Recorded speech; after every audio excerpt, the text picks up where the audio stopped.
On this episode of Narcissist Apocalypse, we talk with an abuse survivor named Delilah. And Delilah was married to an abusive man that used their children as pawns just to spite her. It's a story of sobriety, community, hope, and a Hail Mary miracle of a relationship strategy that actually worked.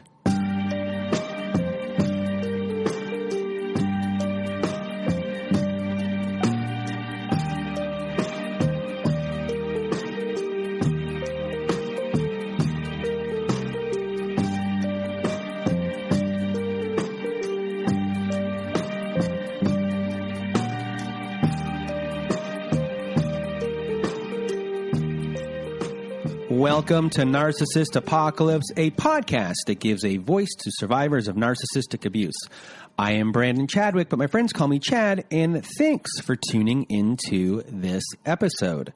So what is a narcissist, you may ask? Well, for the purposes of this podcast, we refer to a narcissist as anyone who has displayed a pattern of behavior that shows a limited capacity to appreciate others' perspectives. It is that simple. And before we get to our episode with Delilah, I just wanted to thank everyone in the Narcissist Apocalypse community for listening to the show and sharing your thoughts by email, Instagram, Twitter, and Facebook. A big shout out to all of our friends on our Narcissist Apocalypse Facebook support group, just for being a great group of people.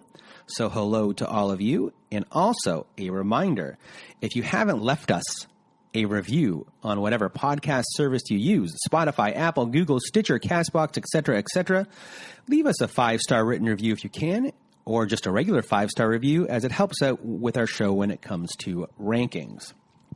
Now, the quickest way to be part of our show is if you want to read a letter to your narcissist and be part of our Letters to Our Narcissist compilation episode, Volume 3. We have a voicemail recorder on our website to record. Go to narcissistapocalypse.com. It's on the right side of the page, and it's always floating around. It's hard to miss. There's a button there that says Send Voicemail. Press it, and away you'll go. We're accumulating these letters for a Volume 3 of that type of episode, so send in those voicemails. If you want me or my old pal Melissa to read your letter instead, just send us a letter to narcissistapocalypse@gmail.com. And now, before I get out of my own way, the last thing I wanted to say about Delilah's story before we begin is that the strategy that she used on her husband, and that you'll eventually hear, is not a one-size-fit-all strategy. It fit his specific psychology. So we are in no way recommending that you copy what she did. And if that doesn't intrigue you enough to listen the whole way through this episode, I really don't know what would. So now, I'm officially going to get out of my own way. Here is my interview with Delilah.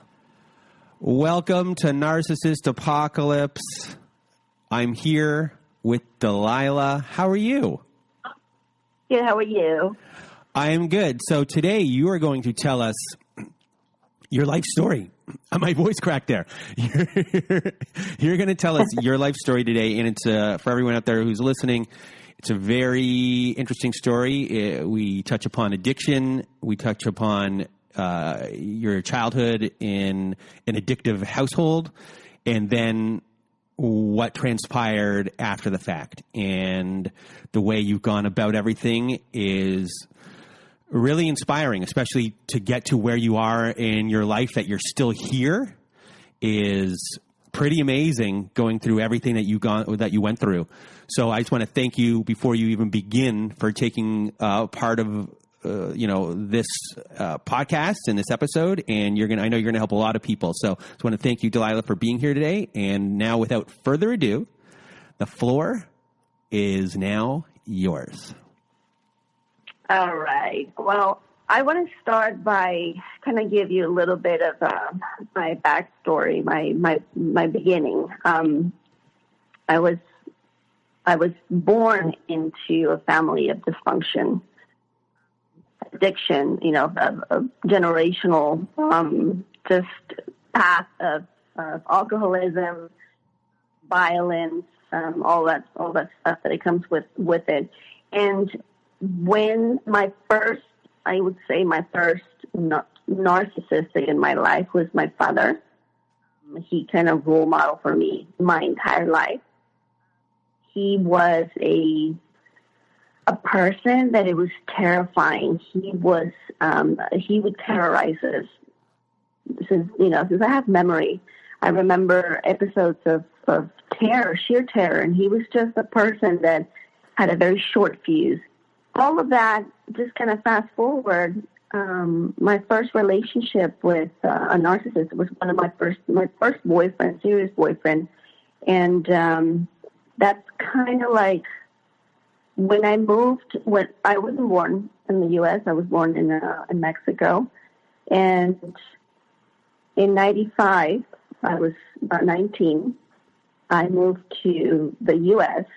Kind of, and now looking back, it was like I was really running away from this person, this boyfriend. He was involved in the cartel, the drug cartel. He was extremely dangerous. He was abusive physically and emotionally, mentally. I had no coping mechanisms. I had no skills, no tools, emotional tools to even acknowledge that I was in such a abusive relationship, because that's all I've seen since I was born. That was in '95. So from the day I put foot in this new country, I felt that I was free. I made it. I survived all the shit. I passed through it. I am a warrior. I was so proud of myself of being a survivor, really. I became just, there was nothing scary for me. I was self-sufficient. I was independent. I thought of myself being a really tough cookie. I left my abusive boyfriend and I'm here on my own. And my self-worth was really just based on what I've been through and what I conquered. I'm free. I can do whatever I can, whatever I want. I really basically just kind of reinvented myself. At this point, are you a drinker yet? I was a drinker since I was 12. Okay, so since you were 12 years old. Yes, but for the most part, that was how I coped with life. And I kind of dragged it on until my adult life. So yeah, I drank. I party with my friends. When I moved to the U.S., I just kind of made my life I made a really nice life. I put myself back in school. I got my GED. I went back to college. All of that good stuff. I made money. I worked. I had a couple of serious boyfriends, but they're all kind of, the same. They were not as violent as my narcissist, my last one, but there was always that emotional, gaming with them. So, and in your mind, you were already in your mind, I'm already a survivor in my life. I've already lived a full life in a sense. At this point, you're like 26 years old. In a sense, you might have lived 2 full lives. You survived your family in one sense, and then in another sense, your boyfriend previous to that we're not going to be really getting into, you survived that as well, and the drug cartel aspect, and now you're on your 3rd life, essentially, right in this spot. Basically, yeah. I felt like I lived in survival mode. And for that, what it meant to me was I had to take care of myself with my own nails and claws. There was nobody else to look around. There was no family. I made myself to be in another country and voluntarily moved away from my family, not because they didn't love me, was because I wanted out of that shit show. And so being in and that's kind of like the common denominator for me was that I moved around a lot. I moved around you can imagine all the states I live in the States. I lived in California. I lived in Florida twice. I moved to Georgia. I went back and forth, and I couldn't stay in one place more than a year. But I loved it. I was just like, oh my God, I'm just such a free spirit gypsy. And, you know, if I was making money and I was doing what I like to do, there was no stopping for me. And I had like a series of abusive relationships all along. Like every relationship I had was abusive in some way or another. They either were abusive to me or they abused a substance. In that order, that was my MO. There was no normalcy ever in my relationship. So when I met this guy, I was so normalized with bad behavior and with dysfunctional behavior. I was so okay with it that really this transition was just, for me, was like all in a subconscious level. But let me just kind of like what this guy and the stuff that I went through in the years of abuse, I don't think that this other 3 lives that I felt like survived would have prepared me for the kind of, you know, the kind of shit that this guy was capable of doing. This was in another level. This was a life or death situation. So, well, let me get started. We met in 2002. I was on a date with this other gentleman, this patron, and he kept asking me out, and I was like, no, I don't go out with patrons. I don't go out with people at work, blah, blah, blah. And this really successful guy, he was like a computer scientist from India, and he was just this really kind. He just wanted to go for a date for dinner. So finally, I accepted. We went to this really posh restaurant and in Atlanta. And while we were waiting for it was packed. While we were waiting for the table at the lobby, the atrium, this huge atrium packed with people. And I felt that somebody was kind of looking at me. Like I felt somebody was staring at me. So I turned around and I see this couple, this good-looking couple. And I looked at him and I said, excuse me, do I know you? Because I work at a huge club, a nightclub. So I would see hundreds of people on a given day. So it was a very natural question for me to ask, like, do I know you from somewhere? And he's like, no, I'm sorry. I'm just admiring your outfit. You look amazing. And I was wearing, and I'm only going to emphasize that because later on it pops into the dynamic of how he was. I was wearing some kind of designer top. I think it was like Donna Karan or something like that. And it was kind of sheer. And I was going like braless, which I had really. I'm completely flat. So to me, that wasn't really an issue. So he was like really focused on my outfit. And he's like, you just look amazing. I was like, oh, thank you. I've been waiting for the table. He approached us again, and he's like, you guys want to sit with us on this bench while we wait?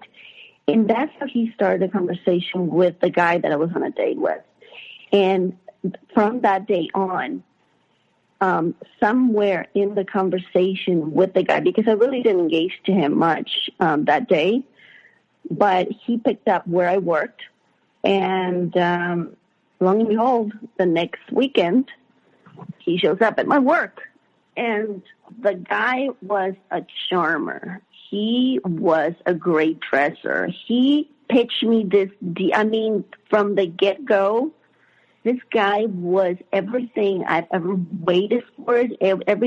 Not waited, but it just sounds so cookie, but everything that I just liked about a person. And when this guy came into my life, he said all the right things. He talked about how his upbringing was very traumatic. And when we went out, every single time I would call him and say, hey, you want to go out? Oh, it's really late. Okay, let's go. And for me, I let my guard down right away because he earned my trust by acting understanding of my trauma. I right away, I fucking just spilled the beans. I was just like, and by this time, I was such a heavy drinker, like working in that environment that I work at. It just literally spun it out of control. If I ever had any control over it, I was drinking enormous amounts of liquor. So by then, my awareness was null. It was just, this guy could have told me he was, Pinocchio, and I would have just believed anything he said. So another way of him gaining your trust, do you think it had to do with him noticing how strong you were to get out of your previous situations and mirroring that back to you in the sense of like, this guy can see I am a strong person. I know what I've done is great. And this is the first person that is actually telling this back to me. Yep. I mean, exactly. The things that he would say was like, oh my God, this is unbelievable. Like, so you didn't speak English a year ago? And I was just like, nope. And so you put yourself in college? Yep. So when you go from here and we party our asses off, then you go, and I was like, I'll just go to the drafting table and draft for 7 hours and then go to school and then do this. And you could see and this is, I thought it was admiration, but it was complete envy.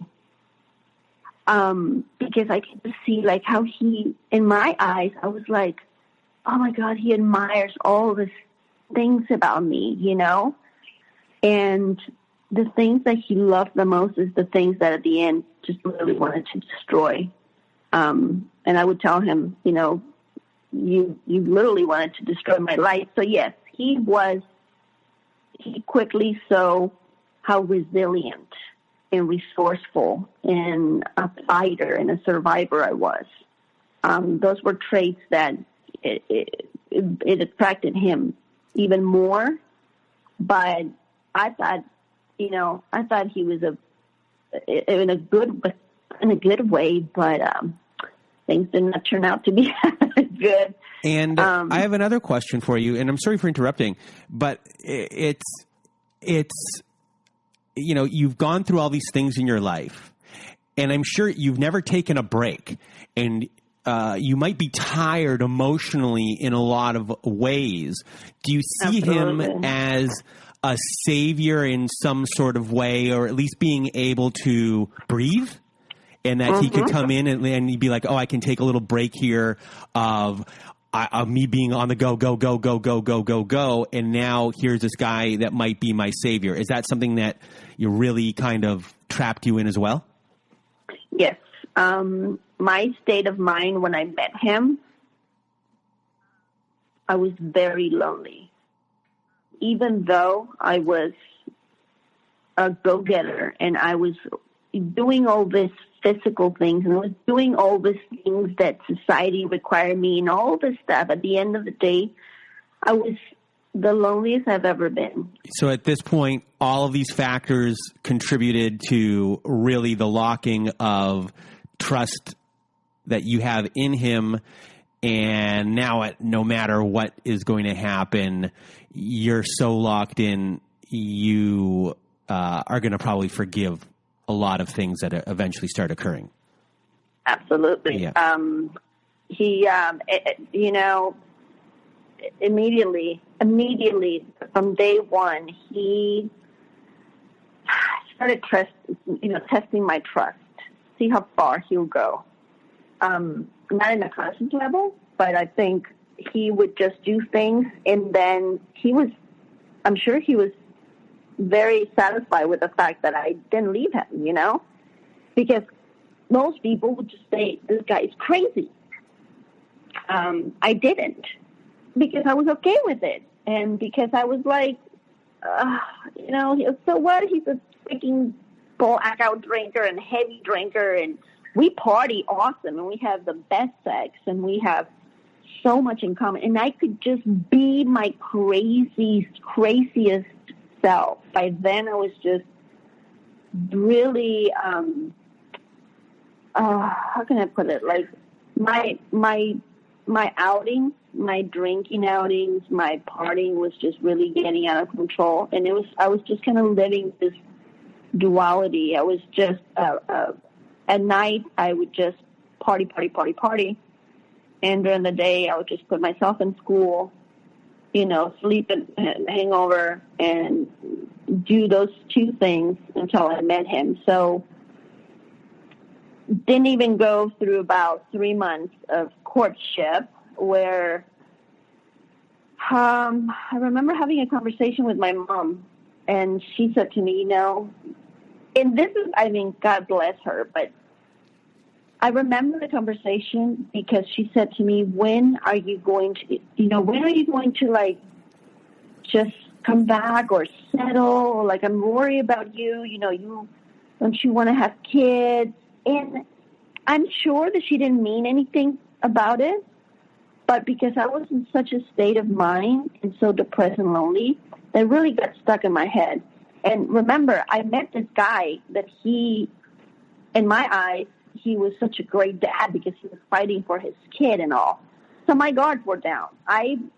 It's very hard for me to accept this about my life, my reality, but I made a conscious decision to stop taking my birth control pills. At that point, I was like, this is the perfect guy for me. And he told me he loved me in 3 months, and I told him I loved him.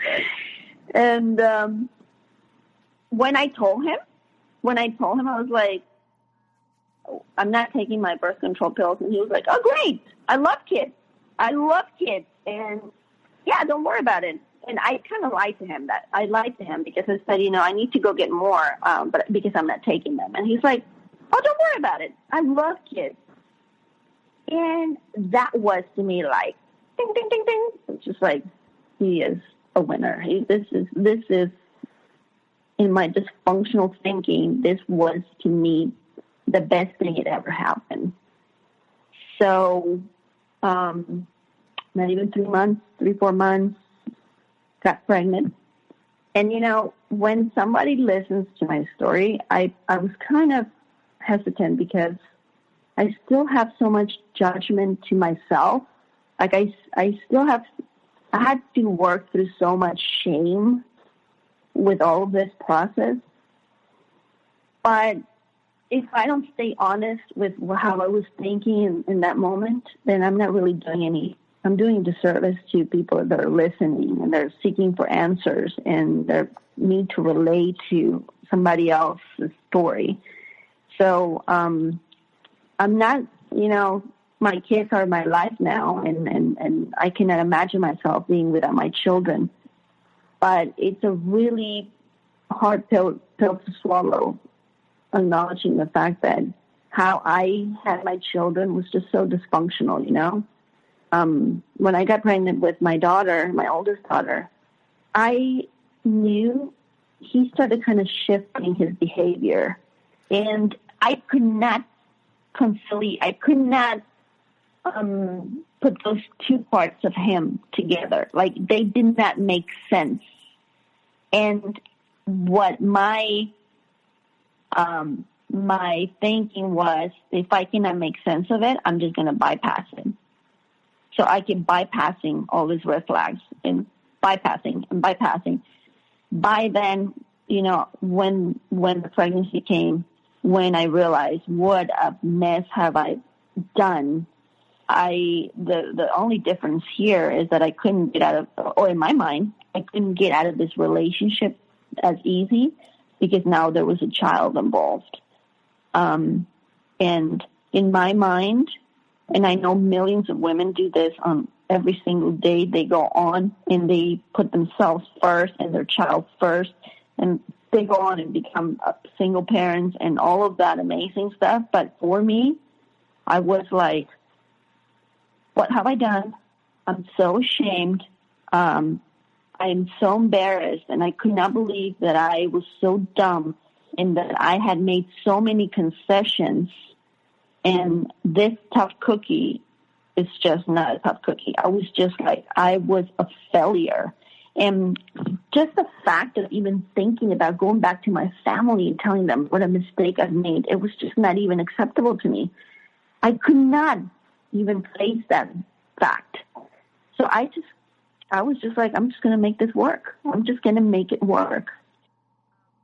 But, you know, he went from that moment on, once he knew that he had me like latched on with this pregnancy, he basically just went from Mr. Nice to when he drank, he was a horrible human being.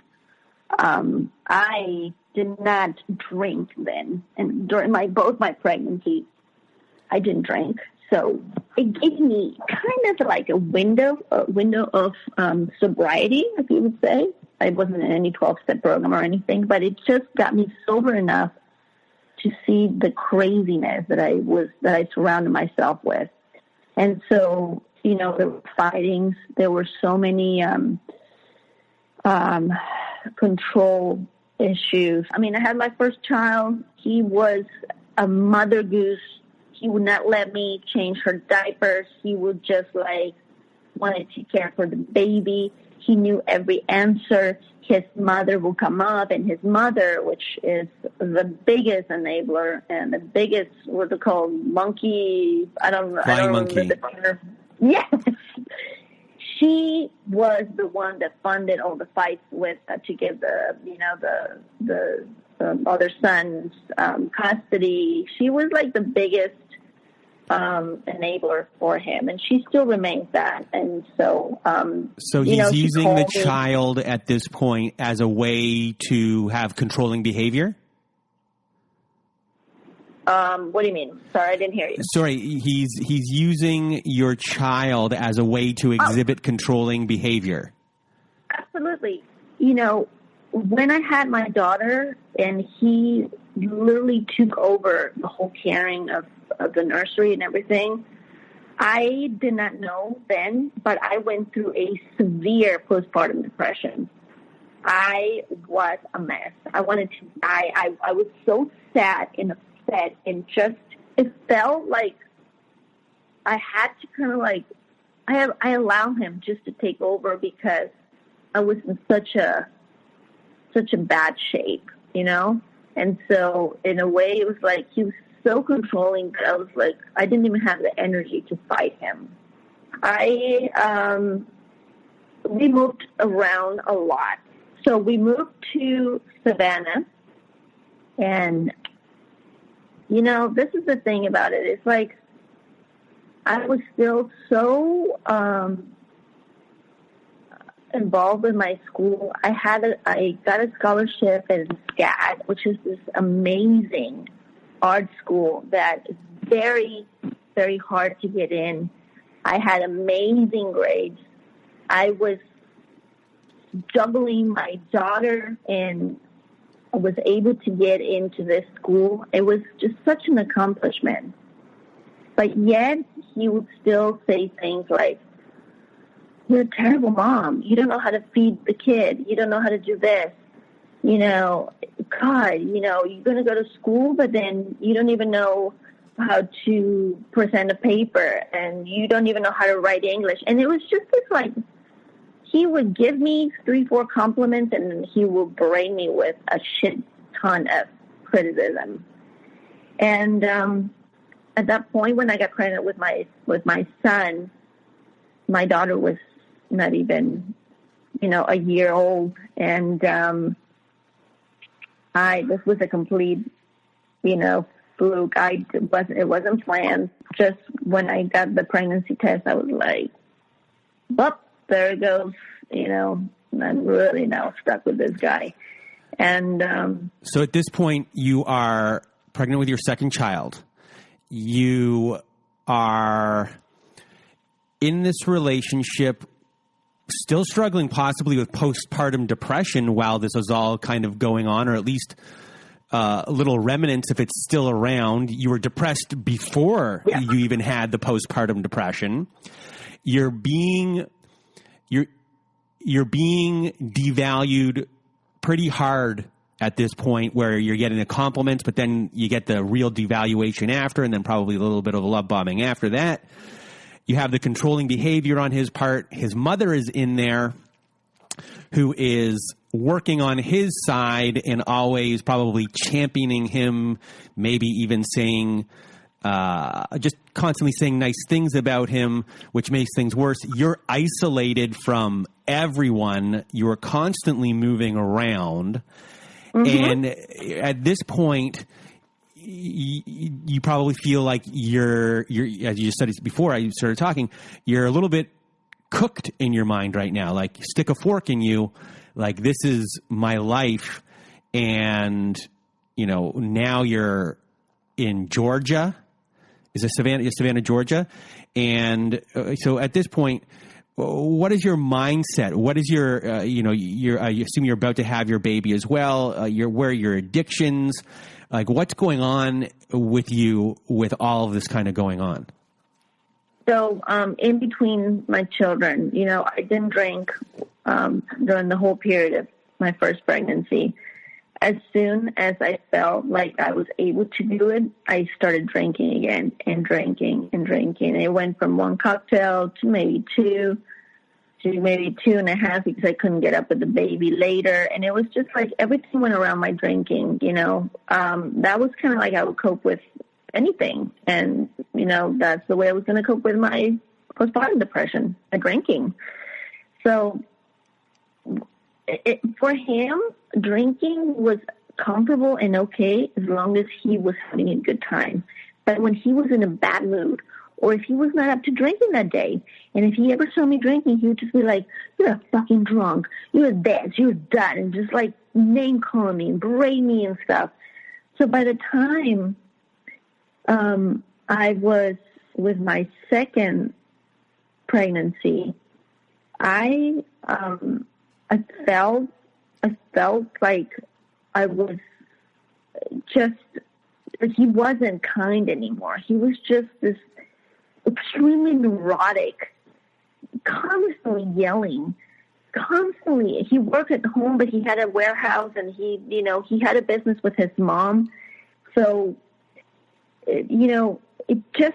I was in such a state of sadness. Like, I could not believe that I was in this relationship, and that I was like, to me, I felt like I had no exit. So I would just fight and hope for a good day with him. And if we fought and he would say things and he would pass out, I knew that the next day it was going to be better, hopefully. And if he was in a bad mood, I feared for that, because he would just retaliate. And so at this point, we constantly fought, constantly. But then he would love on me, and he would just we'll fight really horrible the night before. And then he'll be like, "Let's go to lunch to, this hotel. Let's go to brunch. Let's go to this expedition. Let's go to this." He had a way of whenever he knew that he was, that his behavior was really bad, he would just, the next thing, would correct it by, and that's how he manipulated me for a very long time, because he would say, "I know I'm an asshole, I know I'm this and that, and I scream a lot and la la la, but you get the best of me too." And he was a really good provider. He was adventurous and fearless, and we had so many excursions and traveling and the places we lived. He was the kind of guy that if he funded basically all his companies that he had 3 or 4. He funded them through his parents, because he had a lot of money. So he would calm them and I know now the fact that he calmed them, and she was willing participant because she had so much guilt for what he was put through, my ex. So he had a way of like, let's go crab fishing and just like the stuff that he would come up with. And I was just like, oh my God, this is just, it would make me forget right away, what he did before. And he was so involved with my kids. And so, he was just, both sides of him just did not make sense. When I was pregnant with my second son, I was very sick. So I was hospitalized for a very long time. And that kind of put a little stop on it, but it continues throughout the years. By the time both my children were toddlers, I remember one time he got so hammered and he was like really hungover the next day. And we were going out somewhere. We were driving around Savannah, and he said something to me. And the whole conversation, I don't even know how it started, but he said to me, you know what? You know who you are? You're just a fucking gold digger. He started telling this story to himself, and he started believing it, like facts that were not actual facts. Like, he said to me, when I first met you, I found you in this bar, and you were this nobody, and you just wanted my money, and I was like, what? And he started yelling and calling all his names. And he said, I was just, that I knew right away that I was a gold digger and that I was this and that. And I went into, and see, his rage and our fighting, it escalated my rage. I didn't know how to stop him, so I would just rage back. So that was like our dynamic. So by then, in this moment, we're in the car with my daughter. He yelled and called me names and all of that, and I lost it. And I got out of the car. So then he followed me. He pulled over into a parking lot. And in the parking lot, he shut the door. We realized that my daughter was in the car. We locked her in. And that scared the living Jesus out of both of us. I started crying. I was just like, I cannot keep going with this.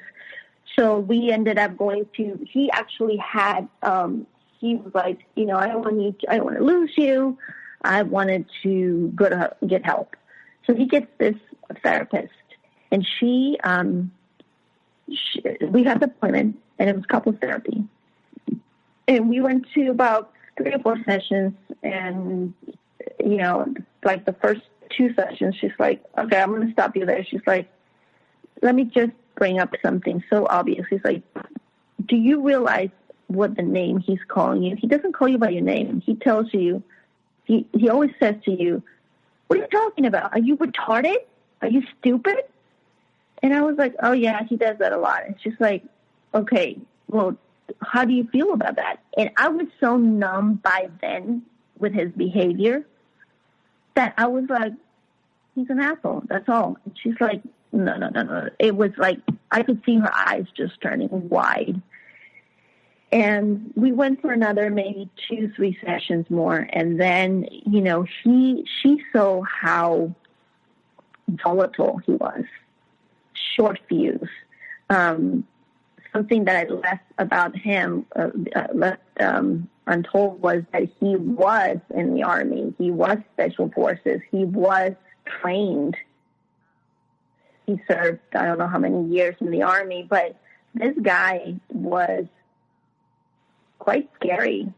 And, when we were in therapy, she was able to see the kind of level of intensity he would get, the rage and all. And so one day she called me and she said, I want to talk to you just alone.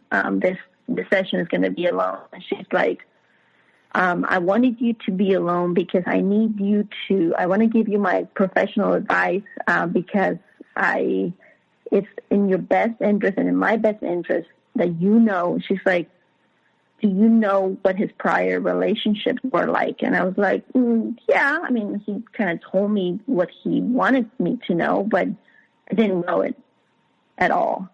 And she's like, well, his first wife when he enlisted in the Army, he slapped her so hard in the face that left her deaf from one ear. Then the mother of his child, which was his second relationship, not married, but they were together. The reason why she took their son away was because she threatened him to leave and take the child with her, and he pulled his block and put it in her head on the floor, punched her, fell on the floor, and then put the Glock in her head and said, "If you ever take my child away, I'll kill you." So he was in jail. When she told me that, I was shocked, and I just could not believe it. And she was just like, and this is the first time I heard about narcissism, but she didn't say it. She didn't say the name narcissism. She said, "This person is a verbal abuser." And she gave me this book, and she said to me, "I can no longer treat him. I can treat you because he's so volatile that I'm afraid I'm not going to be able to restrain his behavior during our sessions. So he doesn't have any response to female authority. He is a loose cannon. And to be honest with you, my professional warning is for you to leave this guy. And I would never advise this to my clients, but my patients. But because of his behavior, he is a ticking bomb, and he is dangerous." And I was just like listening to this like in a state of numbness. And then she went further to say, people like this, it's really hard for them to change because it's kind of like rewinding the bobbin of a motor, the copper bobbin. It's like you have to undo the whole wire and then rewire this slowly throughout their life. And I don't think this guy is willing to change at all. Like he doesn't even have a conscience about what he's doing. So with that information, I went and I told him what she said, and he said, "I'm going to talk to this bitch." And he said, "You would never do the things that they did, and she's full of shit, and, I'm a different person." And so, that was it. And I was okay with that information. I was like, I put it under the rug. But the seed was planted, I was just like, even though I wasn't reacting the way that I should have been reacting, my survival instinct was kicking in, and I was just getting to the point where I was like becoming fully aware that I had to strategize, that I had to get an exit strategy, that I was in danger, and that this guy was above being a rageaholic and an abusive, verbally abusive person. He was actually dangerous. Your therapist, did you continue to see her after the fact?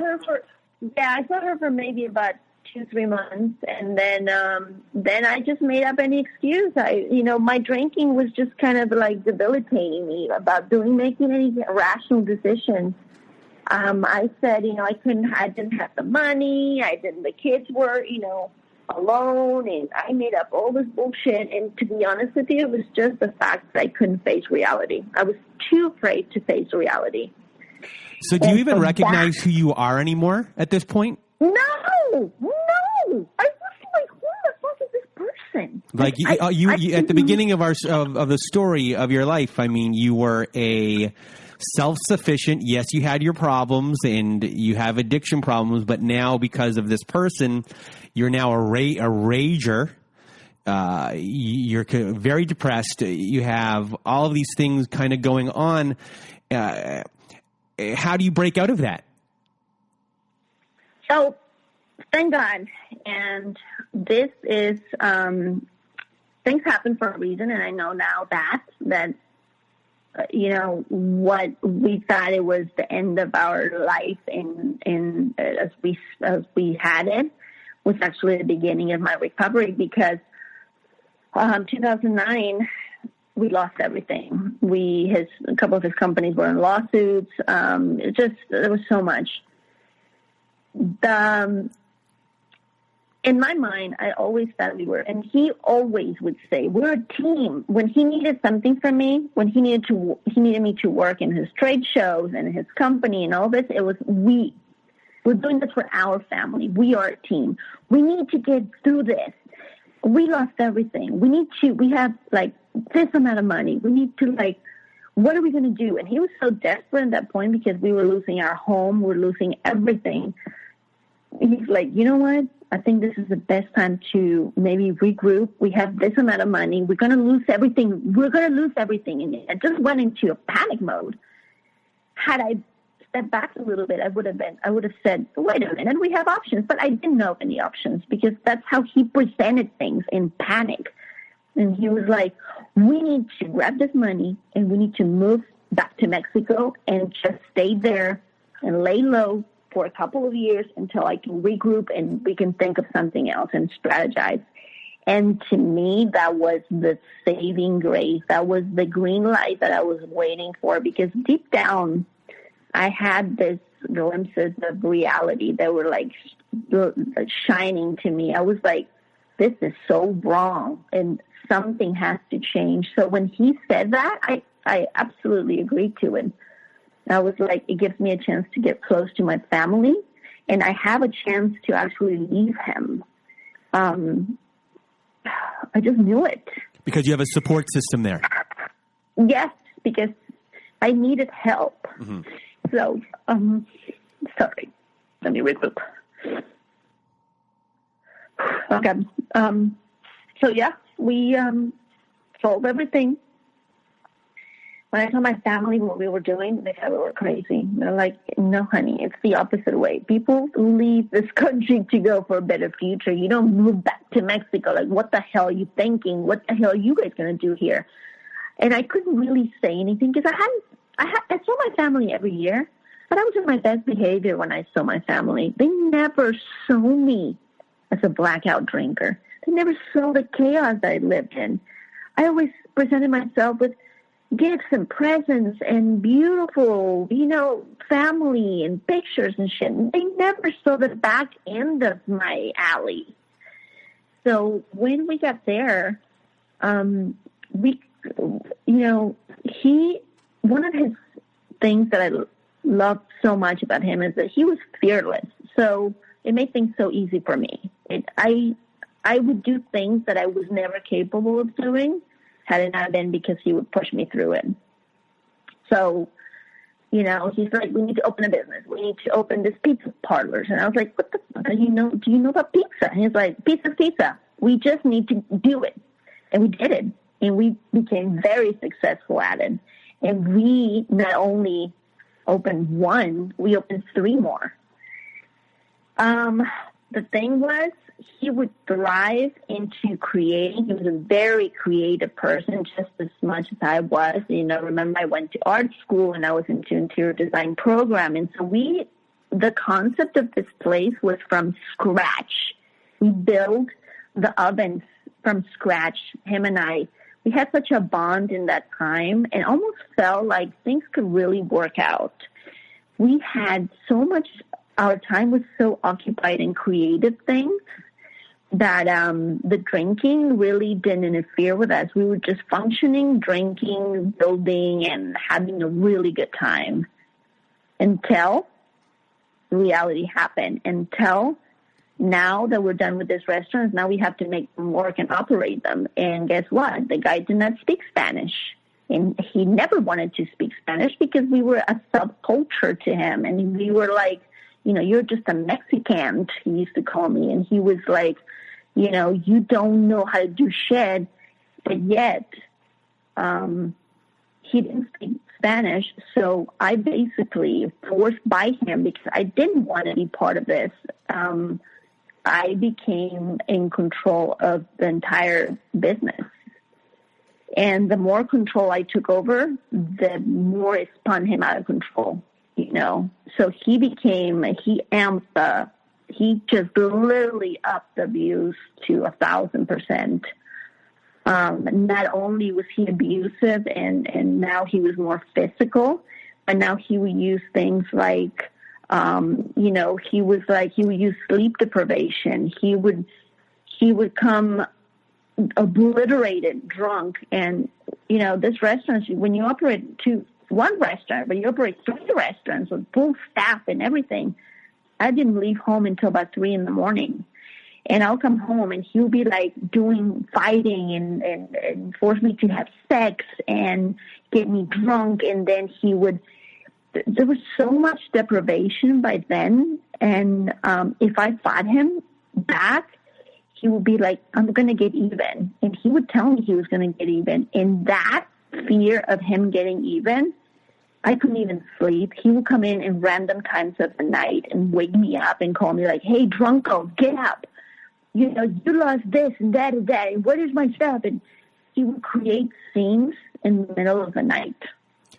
It's kind of, I don't have any experience of this, but I assume this is what they do as a form of in the army. In the army as a form of like a torture, maybe to even get information out of people. Absolutely, he was breaking me. He was absolutely breaking me. He knew, and he became so hateful of me, of who I was, like all the things that he loved about me. He absolutely hated them. He was like, I'm going to destroy you. And I've never, when somebody tells you that, it really was like, holy shit. Like, oh my God, like this is real. Like he would humiliate me in public. He will humiliate me in front of my children. He would ridicule me. I was so afraid of being ridiculed in public. And from a very beginning, that was one of his tactics because he knew it. So he will cause scenes. He will go into the restaurants and grab the money from me. He will say sometimes we needed him to cook in one of the restaurants or whatever, and he would just not show up. Or he would show up and then take off in the middle of a shift. Or he would fire people, random people. Like, no, you're fired. And we were like, what the fuck are you doing? He's fired. What, you have a problem with that? And it was this, like, he was on a mission to break me until, death. Like, to that point, I knew it, that I could not rely on him. He would go above and beyond to fuck with my daily routine so that I had like all this, problems so that I couldn't function. And guess what? The thing was that I was so resourceful, and I was the amount of pain and humiliation and dysfunction that I was able to take because of my upbringing. That's what made my process longer. I didn't hit a bottom until I was about to die because I could tolerate so much pain. What's crazy here in a strange way is that he's so focused on destroying you that in a way he doesn't even realize that he's destroying his own business and family. Like, he's destroying his livelihood just to spite you. Yep. And at the end of it, he literally said that. He said, I'm going to destroy you. I'd rather die. I'd rather waste my entire money for you to fight you so you don't get our children back, so you don't get, so that I'd rather see you losing the entire business than you keeping it and getting away with it. And basically that's what happened. Like, in 2014, that's when my mother and everybody came for Easter, and they did an intervention. They're like, you're going to die. I don't know what the hell's going on, but we're afraid for you. We think you're going to commit suicide like your brother. We think you're just killing yourself slowly. And it kind of worked, but I didn't want to stop drinking. I just couldn't stop drinking. At this point, that was the only thing I could. It was my only coping mechanism to my ex's abuse. So this went on for a while, but then they found out about how abusive he was. And they're like, what the hell? Why did you not tell us about this before? By then, my ex had become so paranoid about shit, about everything, that he kept, like, accusing me of embezzlement. He accused me of stealing his money, of funneling money to my parents, all this theories that he had. So my mom, found out about it, and she called in a meeting with him. And my parents been divorced for a very long time. So basically, in my family, the women are kind of like the ones that kind of rule the rooster. Like, every single one of them is one stronger female after the next one. And that's why the shame that I felt was because how could I allow myself to get to this point? So, when she called a meeting with him, I was like, you don't even speak English. How am I going to communicate with him? And she's like, you got to help me. And she's like, help me tell him this. And she sat down, and this little itty-bitty lady in her 70s, she just said to him, I don't know, John, I guess that's his name. I want you to know that Delilah has a family, and that what you're saying about her and accusing her of stealing and all these things that you're saying that she did, we don't know what that comes from, but if whatever you're saying is true, then you need to get a divorce. Like, a family cannot go on like this. And he's like, of course, we're going to divorce and we're going to do this, and I'm going to take the kids away from her, and blah, blah, blah. And she was like, well, so be it. We fully support her, and I want you to know, and I'm calling you today because I want to see you straight in the eye, and I want to tell you that she has a family, that we love her no matter what, and that she's going to be fine. And that's what I needed to hear. I've been away for so long that I just didn't realize nobody loved me. And I didn't realize it until then that my family loved me all along. And that unconditional love was always available to me. But this was the time that he gave me the strength.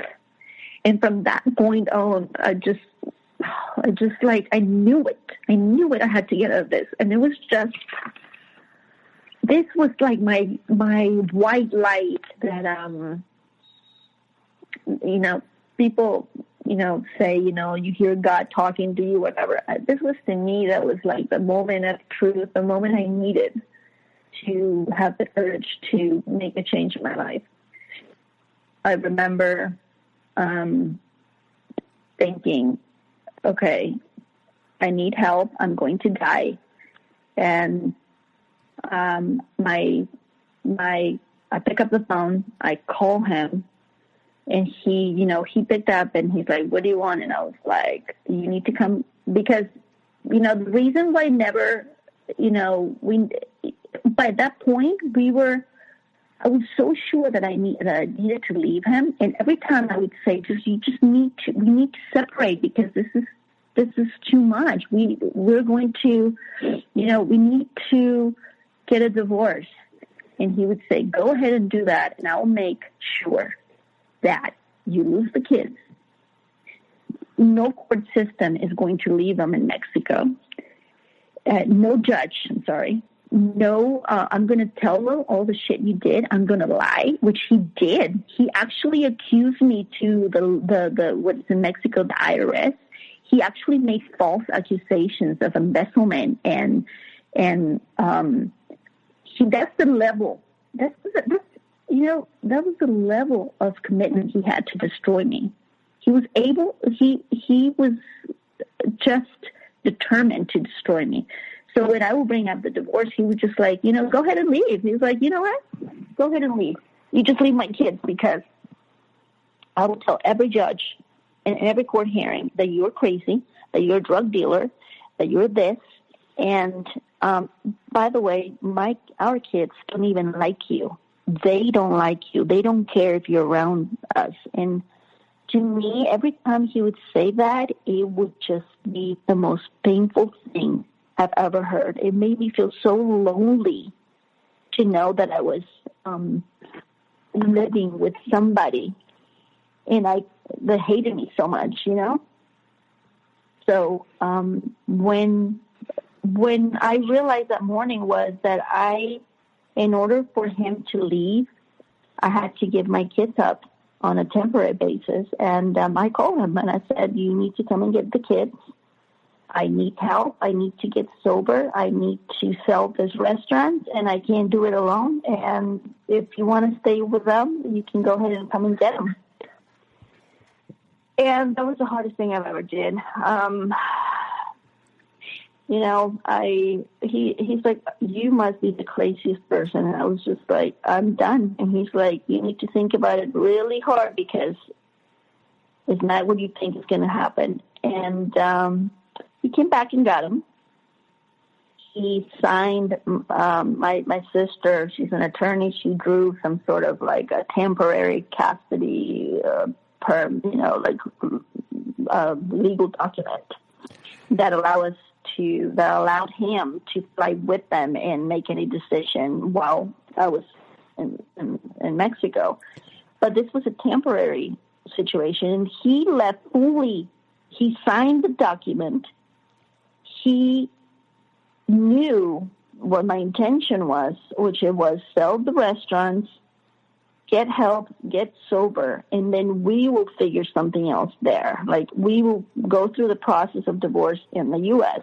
He signed the document. He flew with the kids, completely obliterated, drunk, flew to Nashville where his family was. And as soon as he landed, he sent me an email saying, fuck you, bitch, you done. And from that day on, lost contact with me. He had agreed to help me pay some of the debt that we were in with all these contracts and things like that. And basically he was like, you're on your own. And you can come back, or you don't have to come back. You can die if you want to. And the kids are mine. And it went on for 18 months. That whole time that, you know, from that day on, I went to get help. I went on to going to AA meetings. I got sober with the help. My sister helped me so much. You know, all my family, even my dad. It was just beautiful. Like, the amount of support I had from every single family member, it was just unbelievable. My dad was like, you tell me when and where, and I can have this guy too. This is crazy. Like, you know. So a lot of people wouldn't have made that decision that you did, but you had your sister there, you had your family there supporting you, you had legal papers drawn up, and in a way you gave him this win, him not realizing that it was really just a temporary win, but you gave him possibly this feeling so you could get yourself into the best mental shape possible. So then when you were ready, because eventually you did get to be ready to dig in and then get ready for the real fight, but you had to be mentally prepared to do that. And a lot of people would have been very scared to do what you did, but you did it, and in the long run, it worked out. Yes. My sister set up this, my first meeting. She waited for me outside, and she told me this. She was like, listen, from a legal standpoint of view, you have no chance in hell to fight this person if you don't stay sober. No judge is going to give you the kids back if you're a blackout drinker. Like, forget about it. Don't even think about it. So that was like what propelled me to get sober initially. That was my main focus. I was like, I'm going to lose my kids. I didn't want to lose my kids. You know, once I got myself into a community of recovery with the 12 steps, I started getting better, and I never lost hope. I was so surrounded. God, I don't know. And to this point, when you get to these meetings, what this breaks it down to is basically you just have to surround yourself with a support system. You have to surrender yourself to the perception that you run the show. You need to put it up there to something higher than you, a higher power. So you have to build some sort of spiritual connection, and you have to start making healthier connections, human connections with this community. And that's how kind of started that healing process. And within that system, I guess you met, obviously, you were at AA. Within that system, you met a lot of, I guess some, not all, but some women in AA are coming from these types of environments as well. So you're probably able to connect as a support group separately on the abuse level and not just the alcohol aspect. Yeah, and I didn't get involved. Initially that was like my saving grace, and that's how I needed to be sober in order to get my head clear and take the next step and the next step and the next step. This was a day by day, hour by hour. Eventually, I made it back to the U.S. with my own resources. He kept blocking me from getting credit cards. He would not give me, he would not allow me to get an address, a U.S. address for a credit card. He would not even allow me to use his address to get a bank account or a phone.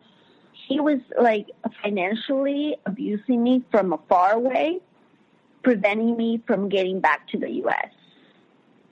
So my God, my higher power worked things around, and shit started happening really fast. And I was able to get back on my own. I stayed with him for 17 days in his apartment with the kids.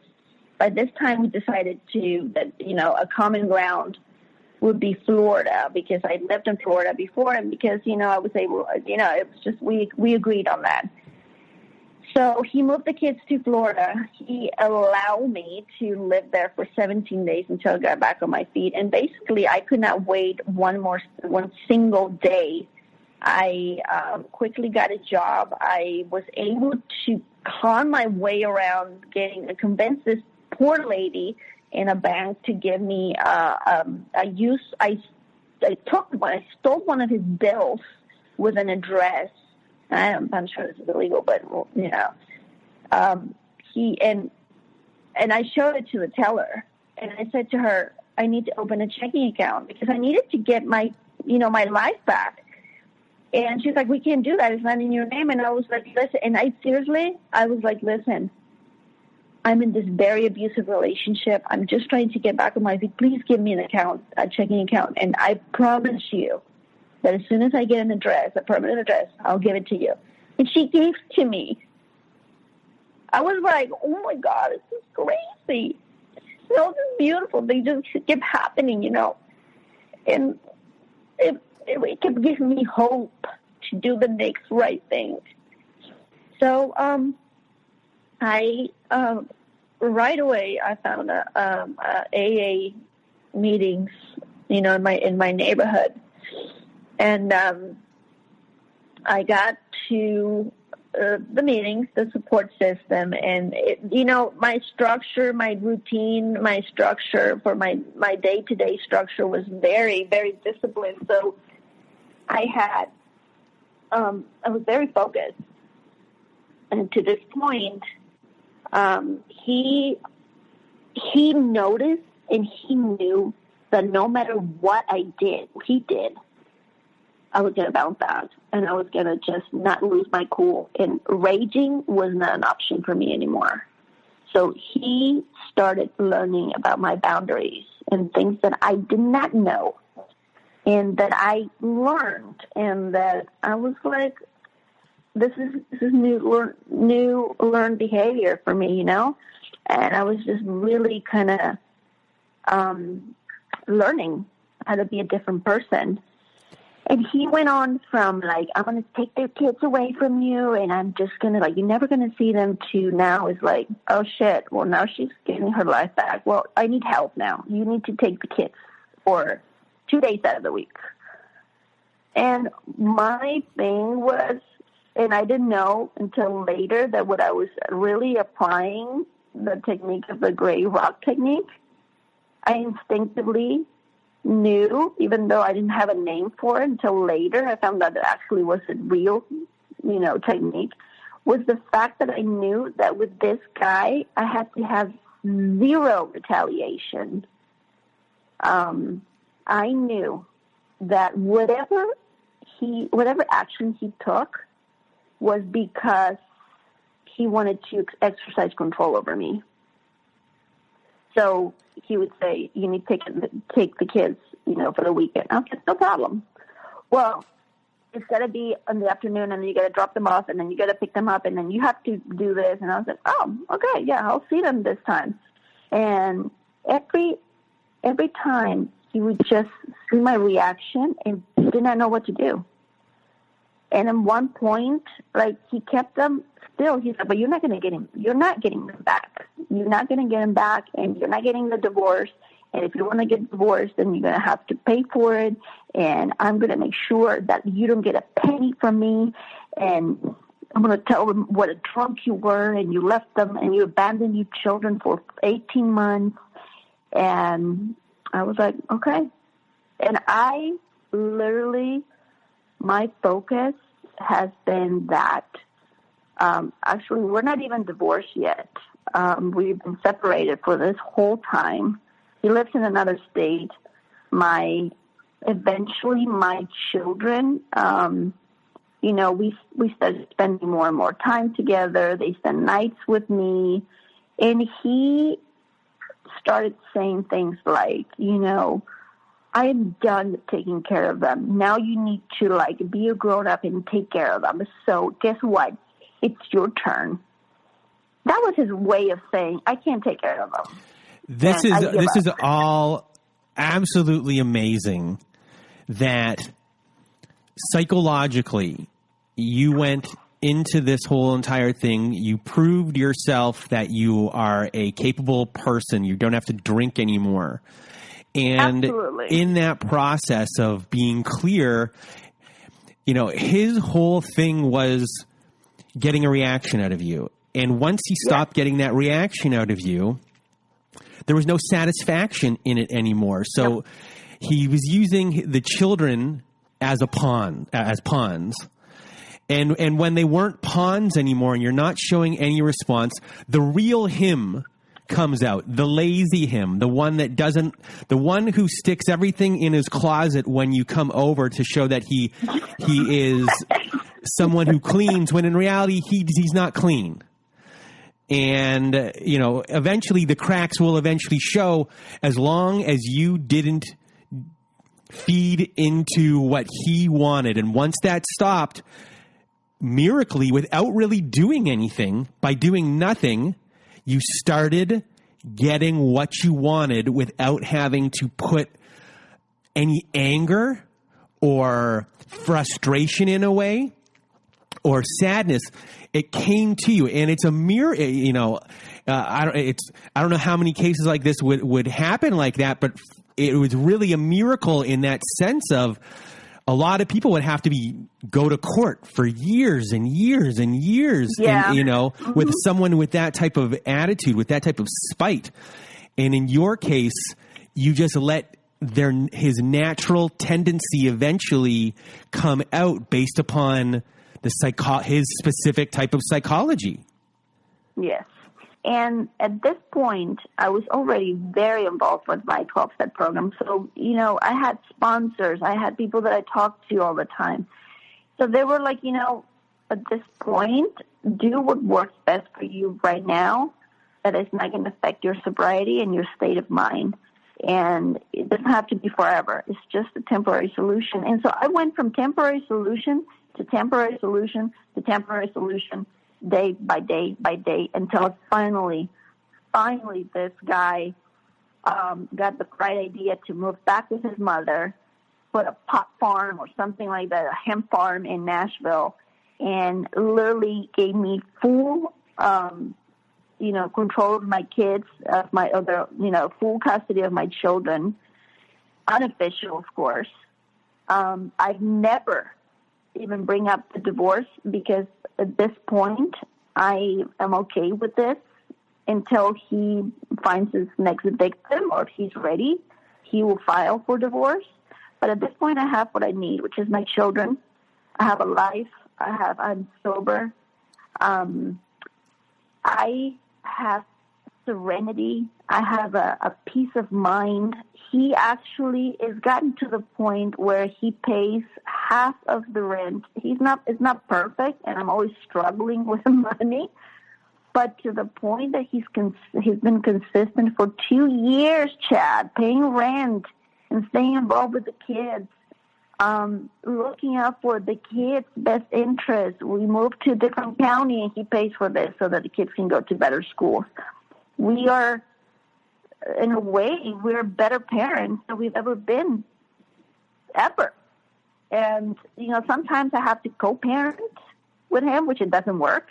So now I learned a new word, which is counter-parenting, which basically what it is, he is a parent when he's with them. He's the dad that he's always been, and it doesn't match my beliefs anymore. So when my kids are with me, they are here with my boundaries. I set for myself with my own, my limits. They know what's acceptable, what's not. And that shit that flies with their dad when they are there, it doesn't fly here. And it's all of this is just a new learned behavior for me. And this is the thing. If anybody that is seeking some sort of help or this little bit of light of hope, just the fact that you don't need to know, I didn't know what the hell was happening with me. I just knew I was in this chaos. But I knew in the bottom of my stomach, I knew that there was something very wrong. And just the fact that you can realize that you're not crazy and that there is hope, that nothing is hopeless. Like the worst situation you've ever been, it's not forever. It's never forever. And it's an ongoing process. This journey I'm in now, it's going to be for life. Like I know now that if I don't stay emotionally fit, and if I don't stay the set core values, I have to be physically fit, I have to be emotionally fit, I have to be spiritually fit. If I don't take care of myself, and I'm realizing that now, it's like I feel so empowered because of all the love that I surround myself with, the people that care for me, the genuine people that really show me love.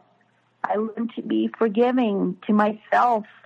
I've learned to be kind to myself. I now know that I have everything within me. If I do these 3 things, and if I, know that I don't run the show, that there's something bigger than me that is helping me, guiding through life. And if I don't stay emotionally fit and go and seek for help, ask for help, there's no shame in whatever the shittiest things you've ever done. And this is just the tip of the iceberg. I've done things that I was so ashamed of that it stopped me from getting help. So, later in my recovery, I found other 12-step groups. I found ACA groups, which is adult children of alcoholics and dysfunctional families. And that really set even further my progress in my recovery. So there's always work to do. And I'm not always in the best shape. And I'm still struggling with depression and anxiety. And I still struggle with, the isms. And I still struggle with, he became, I sometimes I wonder why I stay with him for so long. And to be honest with you, the answers I give to myself is I use him. I weaponize my relationship. I weaponize him to self-destruct me. I was inflicting a self-induced punishment by staying with him. I didn't know I was worth fighting. He was just as addictive as alcohol. I mean, it was the same premise, the same dynamic. And if I do the 3 things on sometimes I do them better than other days. Sometimes I have a really shitty day. Sometimes I yell. And, the other thing is I have no contact with him. And I've tried and tried, and we tried and tried to stay on the phone thing and, for the kids' sake and all this. It doesn't work. Sometimes he will find things to say that it will trigger me. And then I just lose my cool for the whole day, and then I have to get all better. And now I learned that with him, no contact over the phone, and he knows it. And he actually respects my boundaries. I'm baffled that he's so respectful of my boundaries because I'm teaching him how to treat me. The other thing is the no contact now is he can only reach me through email. And it has to be in regards of our children, or I will not even answer back. And he knows it. And it's a miracle, Chad, that the relationship that we have now is a complete 360 of what it was before. And so through this whole process, you've learned that you are worth fighting for. And in the process of that, all these dominoes fell after that aligned you and then affected his behavior, which then came into alignment with what you wanted. And it grew, your hope grew. And within that hope, you became an inspiration for yourself. Mm-hmm.